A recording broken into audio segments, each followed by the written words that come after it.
শীতের সময় চলছে। শীতের এই মৌসুম উপলক্ষে আপনাদেরকে আমি ছোট ছোট করে কয়েকটি বিষয় বলতে চাই। প্রথম কথা হলো, সহিহ বুখারীর হাদিসের আলোকে এটি জাহান্নামের ছোঁয়া ভাব, কিভাবে ভাব কোন প্রক্রিয়ায় দুনিয়াতে আসে সেটা একমাত্র আল্লাহ তাআলা ভালো জানেন। গরম এবং শীতের বৈজ্ঞানিক যত কারণ থাকুক না কেন, নবী করিম সাল্লাল্লাহু আলাইহি সাল্লাম থেকে বিশুদ্ধভাবে প্রমাণিত হাদিসের আলোকে আমরা নিশ্চিন্তে বা নিশ্চিতভাবে বলতে পারি যে এটার আসল সূত্র, মানুষ কিছু সূত্র আবিষ্কার করতে পারে, এর গোড়া থেকে গোড়ার সূত্র যেটা সেটা হলো জাহান্নাম। নবীজি সাল্লাল্লাহু আলাইহি সাল্লাম বলেছেন, ইশতাকাতিন নারু ইলা রাব্বিহা, সহিহ বুখারীর হাদিস। তিনি বলেছেন যে জাহান্নাম আল্লাহর কাছে একবার অভিযোগ করে বলেছে, ক্বালাত রাব্বি আকালা বা'দি বা'দা। জাহান্নাম বলেছে, আল্লাহ আমার এক অংশ আরেক অংশকে গ্রাস করে ফেলেছে। কিভাবে গ্রাস করে ফেলেছে? জাহান্নামের মধ্যে দুইটা বিভাগ আছে, একটা হলো আগুনের বিভাগ, আরেকটা হলো ঠান্ডার বিভাগ। জাহান্নামীদেরকে, পাপিষ্ঠদেরকে আগুন দিয়ে শাস্তি দেওয়া হবে, আবার ঠান্ডা দিয়েও শাস্তি দেওয়া হবে। আল্লাহ তাআলা আমাদের সবাইকে জাহান্নামের আযাব থেকে রক্ষা পাওয়ার তৌফিক দান করুন। প্রিয় ভাইরা আমার, জাহান্নামের আগ্রতা কতটা? নবীজি সাল্লাল্লাহু আলাইহি সাল্লামের হাদিস বলছে, দুনিয়াতে আগুন যত তীব্র হতে পারে, দুনিয়াতে সব আগুন তো একরকমের না। চুলার আগুনের তীব্রতা একরকম, আবার ফ্যাক্টরিতে যে আগুন জ্বালানো হয় সেটা তীব্রতা আরেক রকম, আগ্নেয়গিরির তীব্রতা ভিন্নতর। যখন অন্য কোনো দুর্ঘটনা ঘটে, ইনসিডেন্ট ঘটে, বা আরও বিভিন্ন আগুন আছে, সেগুলোর তীব্রতার মাত্রা আরও বেশি। দুনিয়ার আগুন যত তীব্র হতে পারে, জাহান্নামের আগুন তার চাইতে 70 গুণ বেশি তীব্র। আল্লাহ তাআলা আমাদেরকে হেফাজত করুন।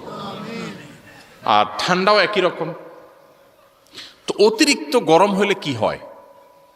এই যে পাতিলে যখন রান্না করা হয়, মা চাচিরা যখন ভাত রান্না করেন, তখন ঢাকনা দিয়ে দিলে অতিরিক্ত গরম হলে মনে হয় যে ব্রাস্ট হয়ে যাবে, এরকম অবস্থা হয় না?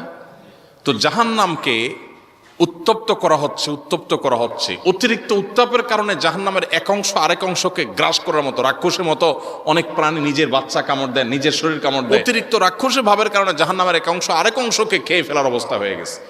তখন জাহান্নাম আল্লাহর কাছে বলেছে, জাহান্নামের ভাষা আল্লাহ বুঝেন, যে আল্লাহ আমার এক অংশ আরেক অংশকে খেয়ে ফেলছে। ফাআযিনা লাহা বিনাফাসাইন, নবীজি বলেছেন, তখন আল্লাহ তাআলা জাহান্নামকে দুইটা নিঃশ্বাস ছাড়া সুযোগ দিয়েছেন। নাফাসুন ফিস সাইফ ওয়া নাফাসুন ফিস শীতা, একটা নিঃশ্বাস গরমে আর একটা নিঃশ্বাস শীতে ছাড়ার সুযোগ দিয়েছে। জাহান্নাম ছেড়েছে। ফাহুয়া আশাদ্দু মা তাজিদুনাহু মিনাল হার ওয়া আশাদ্দু মা তাজিদুনাহু মিনাজ জামহারির। দুনিয়াতে তোমরা যত গরম অনুভব করো, এটা জাহান্নামের গরমের তীব্রতা এর চেয়ে কতগুণ বেশি। যে ছোঁড়া ভাব যদি অবস্থা হয়, তাহলে মূল জাহান্নামের অবস্থা কি হবে?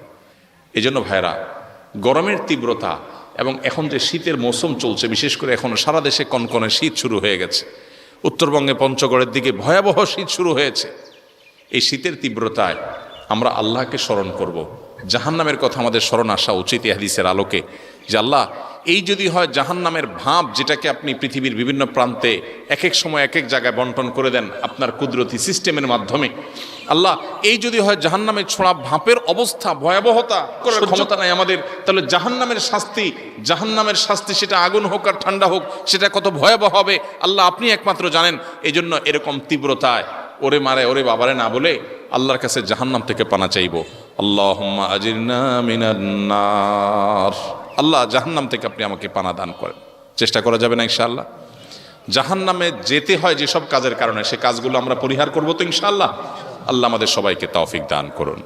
তাহলে শীতের মৌসুমে এই একটা আমল জাহান্নামের কথা স্মরণ করা, শীতের তীব্রতা দেখে কিসের কথা স্মরণ করা? জাহান্নামের কথা স্মরণ করা। এটা আমরা করবো ইনশাআল্লাহ। দ্বিতীয়ত, শীতের মৌসুমে রাত কিন্তু অনেক বড়। মোবাইল টিপাটিপি করে রাত গভীর পর্যন্ত সময় নষ্ট, অহেতুক টেলিভিশনে, ফেসবুক, ইউটিউবে সময় নষ্ট না করলে রাতে এসার পরে তাড়াতাড়ি খেয়ে শুয়ে পড়েন। রাতে তাড়াতাড়ি শুলে স্বাস্থ্যের জন্য ভালো, জীবনের জন্য বরকতের কারণ। পৃথিবীর উন্নত দেশগুলো, পশ্চিমা দেশগুলো, ইউরোপ, আমেরিকা বা পেছনে পূর্ব দিকে যদি চলে যান আপনি, তাহলে চীন, জাপান, কোরিয়া, সব দেশে, পৃথিবীর সকল উন্নত দেশে মানুষ তাড়াতাড়ি সন্ধ্যার পর শুয়ে পড়ে, সন্ধ্যার পরে শুয়ে পড়ে, আর রাতে ভোরে আগে উঠে কাজ শুরু করে। আমরা মুসলমান, আমাদের নবীজি সাল্লাল্লাহু আলাইহি সাল্লাম রাতে তাড়াতাড়ি ঘুমানোর ব্যাপারে উৎসাহ দিতেন। তিনি রাতে দেরি করে ঘুমাইতেন না, অথচ আমরা দেরি করে ঘুমাই। তিনি যদি রাতে তাড়াতাড়ি ঘুমান তাহলে ভোর রাতে দেখবেন তাহাজ্জুদ পড়ার তৌফিক হয়ে গেছে ইনশাআল্লাহ। নবী সাল্লাল্লাহু আলাইহি সাল্লাম বলেছেন, আল গানিমাতুল বারিদা আস-সাওমু ফিশ শিতা। শীতল সুবর্ণ সুযোগ হলো শীতের দিনে দিনটা থাকে ছোট, ক্ষুধা লাগে কম, রোজা রাখা আর রাতে তাহাজ্জুদ পড়ার সুযোগ। এটা গরমের দিনে হয় না। এই জন্য শীতের মৌসুমে একটু মাঝে মধ্যে হইলেও তাহাজ্জুদের নামাজ পড়া, নফল রোজা রাখার চেষ্টা করবো তো ইনশাআল্লাহ। আল্লাহ আমাদের তৌফিক দান করুন। উযু হয় না কেন, ভালো করে ডলেন না। এই জন্য শীতের সময় বিশেষ করে, অন্য সময় তো বটেই, যাতে করে পায়ের গোড়ালি, গিরা, চিপা এগুলোতে শুকনা না থাকে, এগুলো খেয়াল রাখবো তো ইনশাআল্লাহ। ত্বকের যত্ন যেরকম নিতে হয়, অজুর যত্ন নিতে হয়। অনেকে আবার শীতের সময় অজু আটকায় রাখে টাইট করে, যে আসরেরটা দিয়ে এশা চালাই দেব। এই যে আসরেরটা দিয়ে এশা চালাই দিবেন, পেশাবের বেগ হয়েছে ধরে রাখে, বায়ুর বেগ আছে ধরে রাখে। এই কাজটা কি ভালো না খারাপ? স্বাস্থ্যের জন্য তো খারাপ। নবীজি সাল্লাল্লাহু আলাইহি সাল্লাম বলেছেন, আল্লাহ আদুল্লুকুম আলা মা ইয়ামহুল্লাহু বিহিল খাতায়া ওয়া ইয়ারফাউ বিহিদ দারাজাত।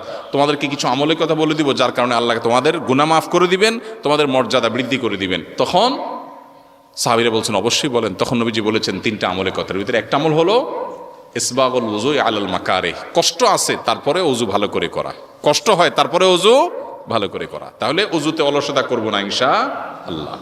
শীত উপলক্ষে আরেকটা জিনিস খেয়াল করব, বহু মানুষ শীতের কষ্টে থাকে। এদেরকে আমরা এক জোড়া মোজা কিনে দিয়ে, কয় টাকা লাগে? 20-30 টাকা দিয়ে পাওয়া যায়। একটা বাচ্চাকে এক জোড়া মোজা কিনে দেন, একজনকে একটা কানটুপি কিনে দেন, কয় টাকা খরচ হয়? আর যাদের সামর্থ্য আছে তারা পুরা শীতের কাপড় কিনে দেন। আসুন্নাহ ফাউন্ডেশন থেকে আলহামদুলিল্লাহ এই বছর আমরা 20,000 পরিবারকে পরিপূর্ণ শীতের কাপড়, একটা করে হুডি, একটা করে চাদর, আর মাদ্রাসার স্কুলের বাচ্চাদের জন্য, গরিব বাচ্চাদের জন্য পায়ে মোজা এবং কানটুপি, এবং গরিব মাদ্রাসাগুলোতে যেগুলোতে ছাত্র সংখ্যা বেশি, স্কুলগুলোতে যেগুলো আবাসিক আছে সেগুলোর জন্য আমরা গরম পানির ফিল্টার, যাতে করে শীতের দিন বাচ্চারা পানি পান করতে পারে। অনেক সময় বাচ্চারা ঠান্ডা পানি পান করতে পারে না, পান করতে গেলে অসুস্থ হয়ে যায়। এগুলো আমরা দিচ্ছি। এগুলো আমরা প্রত্যেকে যার যার ব্যক্তিগত নিজেরা করতে পারি। আপনার বাসায় অনেক শীতের কাপড় আছে যেটা আপনার ব্যবহার হয় না, একটু একটা গরিবকে দান করেন, খুব বেশি কষ্ট হবে। আল্লাহ আমাদের সবাইকে আমলের তৌফিক দান করুন। বাস, কথা এখানে শেষ। এখন আজান হবে ইনশাআল্লাহ, সেজন্য আমি কথা এখানে শেষ করছি। আল্লাহ তাআলা আমাদের সবাইকে এই প্রতিষ্ঠান মাতুইন দারুল উলুম মাদ্রাসার এই উদ্বোধনী অনুষ্ঠানে আমরা আসছি, আল্লাহ আপনি আমাদের নিয়তের ভেজালগুলোকে মুক্ত করে আমাদেরকে আপনি আপনার রেজামন্দির জন্য, খুশির জন্য আশা হিসেবে কবুল করে নেন।